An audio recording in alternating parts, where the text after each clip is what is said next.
What's up, everybody? Welcome back to another episode of Drew's Creations. Sorry if I sound a little odd.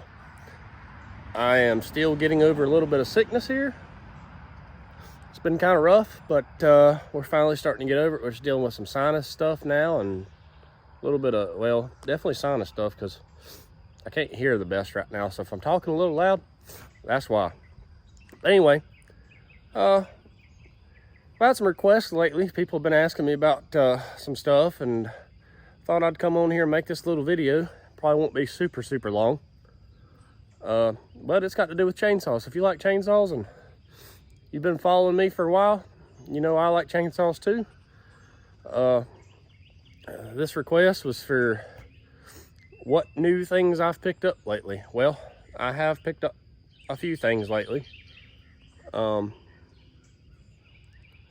One of them runs, the rest of them don't, so we'll go ahead and say that. So I might be able to fire one of them up for y'all, but the rest of them don't. So yeah, if you're interested, that's what it's going to be, so stay tuned. If not, I understand. But anyway, we're going to get started. I'm going to get y'all set up, and we're going to dig these things out and let y'all take a look at them, see what you think. All right, here's the first one to kick things off. It ain't much of nothing. You can look and tell. Looks like it's missing parts, don't it? Well, that's because it is. It's actually not missing the parts. I have the parts that are missing, but the parts you see missing is what the problem is.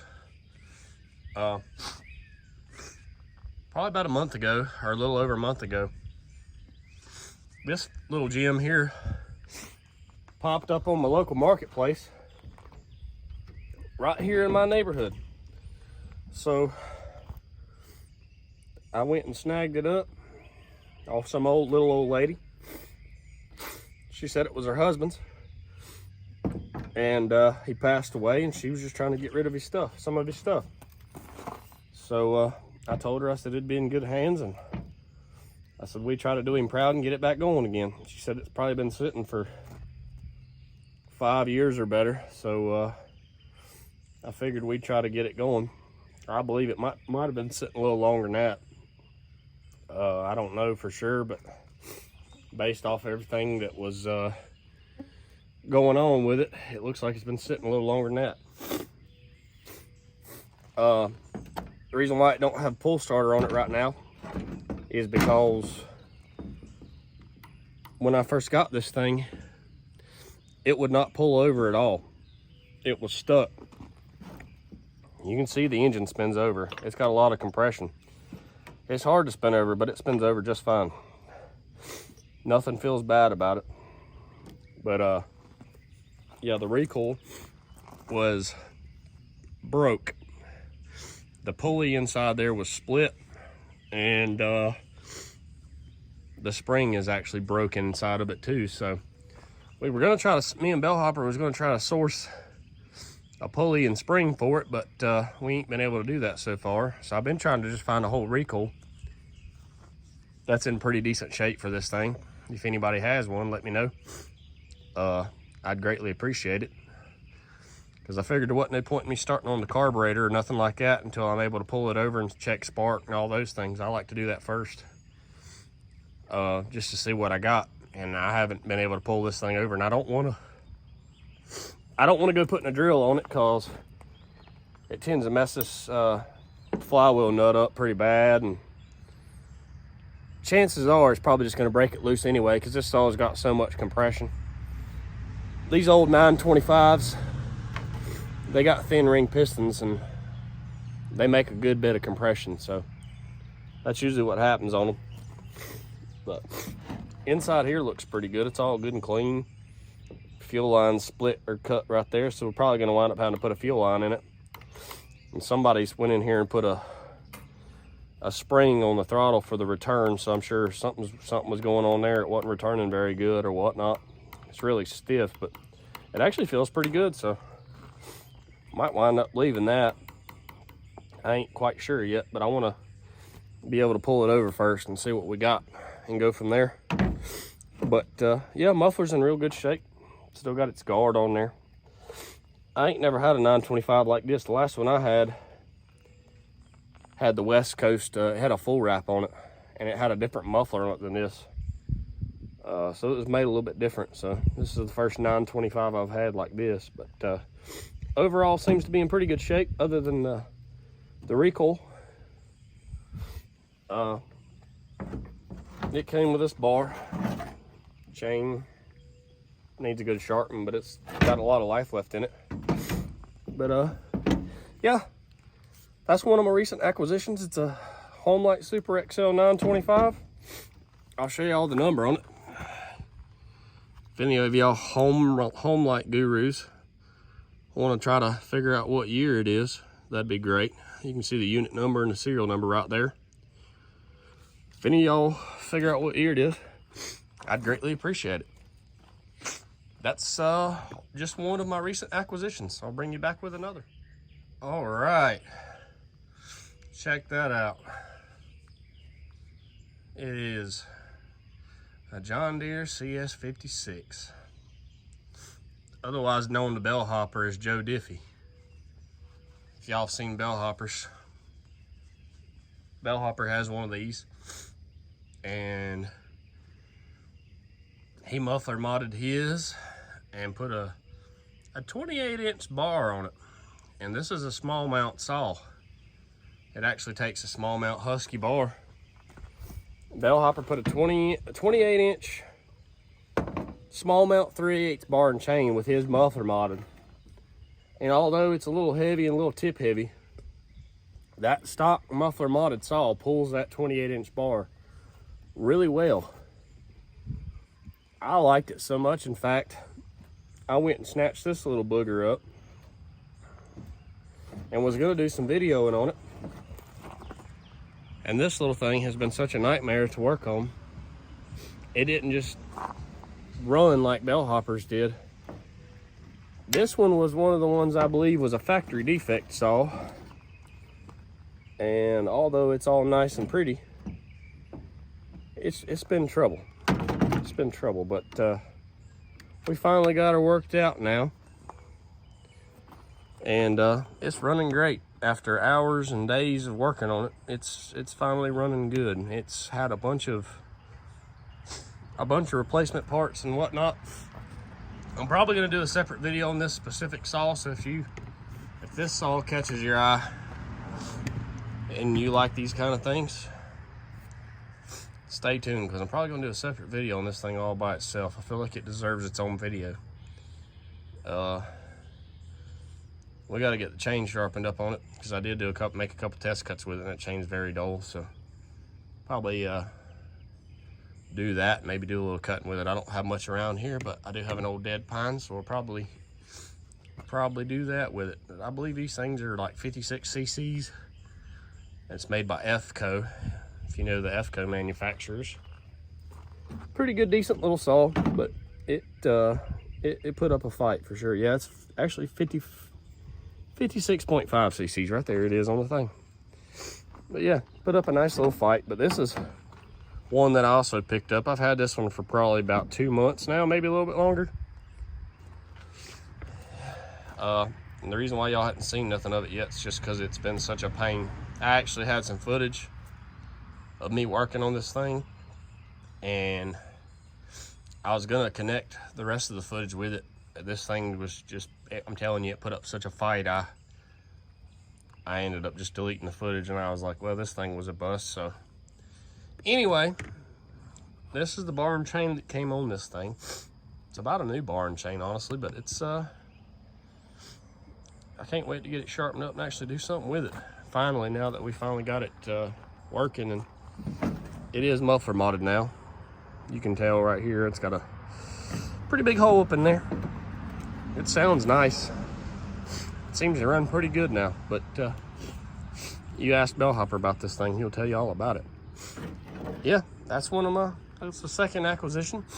I'm gonna jump right to the next one. I'll let y'all see her. You give me 1 second, I'll bring it to you. Now, the next one's not a chainsaw, but it's very interesting. I've spent years and years searching for one of these, and in all my years of messing with chainsaws and all the rare things I've had, I've never had one of these right here until now.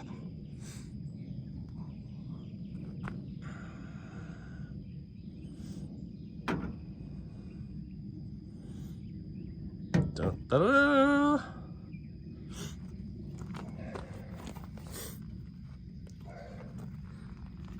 I'm sure you're all looking at it like, yeah, that's a bow bar.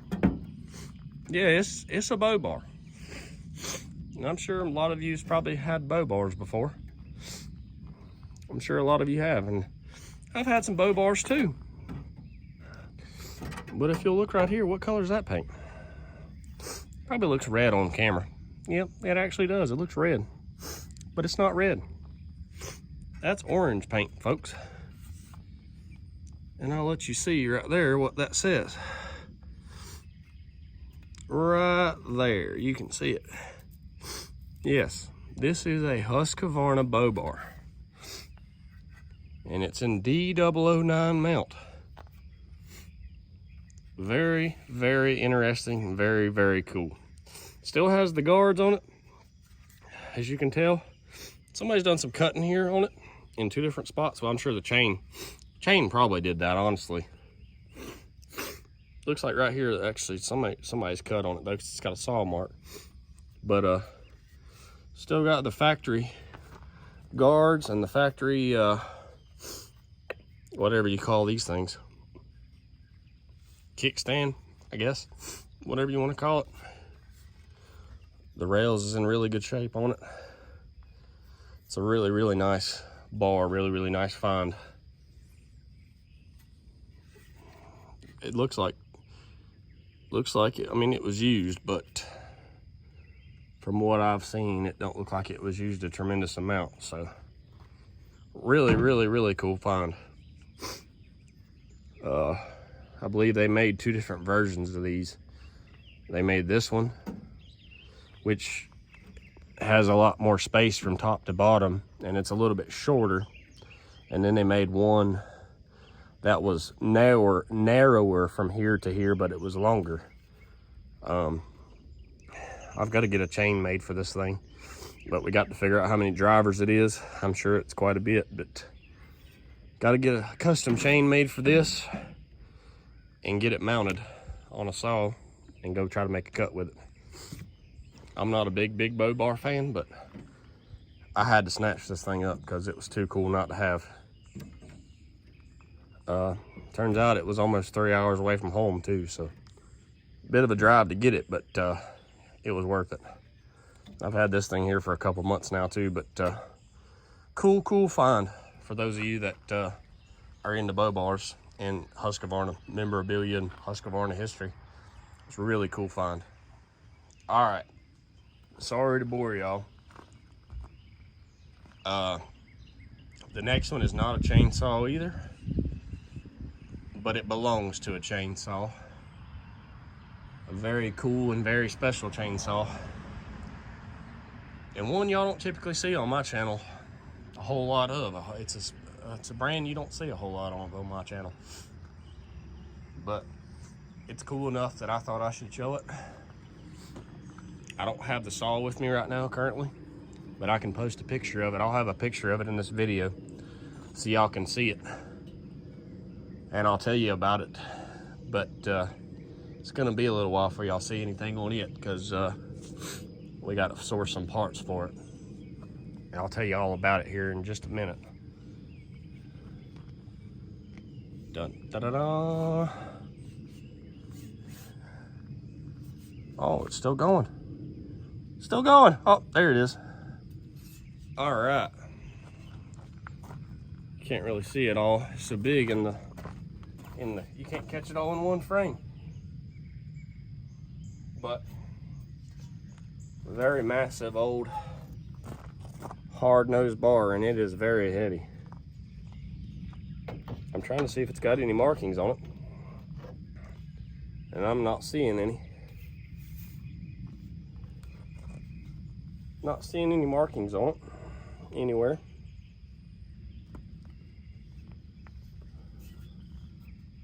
But I will tell you what it came on. I will tell you what saw it came on. This bar, like I say, I don't have the saw here to show you, or I would. It's at Bellhoppers, but that bar right there came on a McCulloch SP125C that I picked up about a month ago, and it is a very cool old bar. And what makes that bar so special is not only the length of it, but what chain it runs.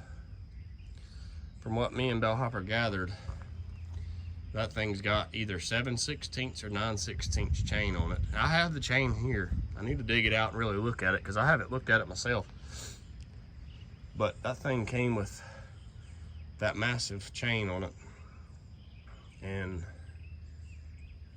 from what me and Bellhopper discussed, those things are pretty rare. Those bar and chain combo setups, they're getting harder and harder to find these days. Nobody runs even 404 nowadays much. I mean, you see people, there's probably still people out west that run it, and people that maybe do some milling and stuff run some 404 just because it holds an edge, but not a lot of people run it anymore. And the only people that are running 7/16, 9/16 chain are the guys that play with the vintage stuff like this. This stuff is few and far between. So yeah, I now own a McCulloch SP125C. It was another one we had to drive a ways, but me and Bellhopper drove almost to Tennessee to pick this all up.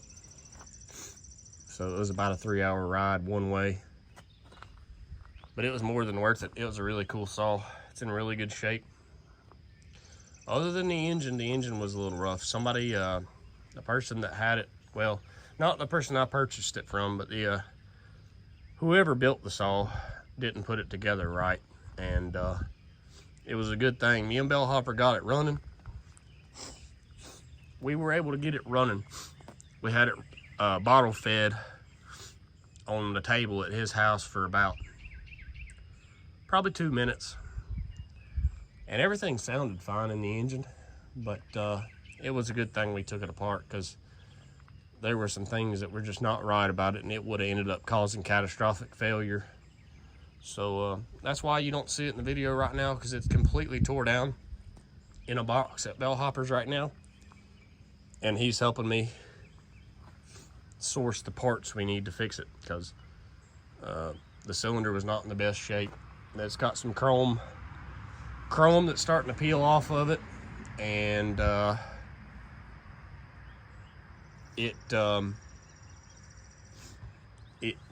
piston's not in the best shape. So we're trying to source those parts. We think we got a line on a piston, but we're still trying to find a cylinder.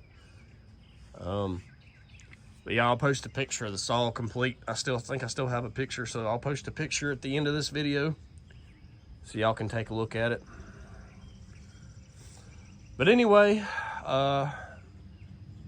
as far as new chainsaws go, that's about all I got for you right now, folks. I know this was kind of a boring, dull video. There's a lot of me talking and whatnot, but if you stayed to the end, I really appreciate it. I just wanted to say thanks to those that really watch the videos and watch them all the way to the end. Looking forward to getting that 125 going, and looking forward to getting that home light going just as soon as we get some parts. That's what we're waiting on. I've searched eBay and stuff, can't find nothing for either one of those, the 925 or the Mac. So just as soon as I'm able to source the recoil, we'll get started on that home light. We'll make a video of it, and just as soon as we get some parts on the 125, y'all be seeing updates on that 125. Stay tuned for a separate video on the John Deere. We're gonna do some video on it, because I feel like it deserves its own video, because it was such a I'm gonna go in depth on everything we had to do to get it running, and maybe try to fire it up, make some cuts with it. So if y'all are interested in that, stay tuned. But anyway, appreciate y'all watching. We'll catch you on the next one. Drew's Creations out.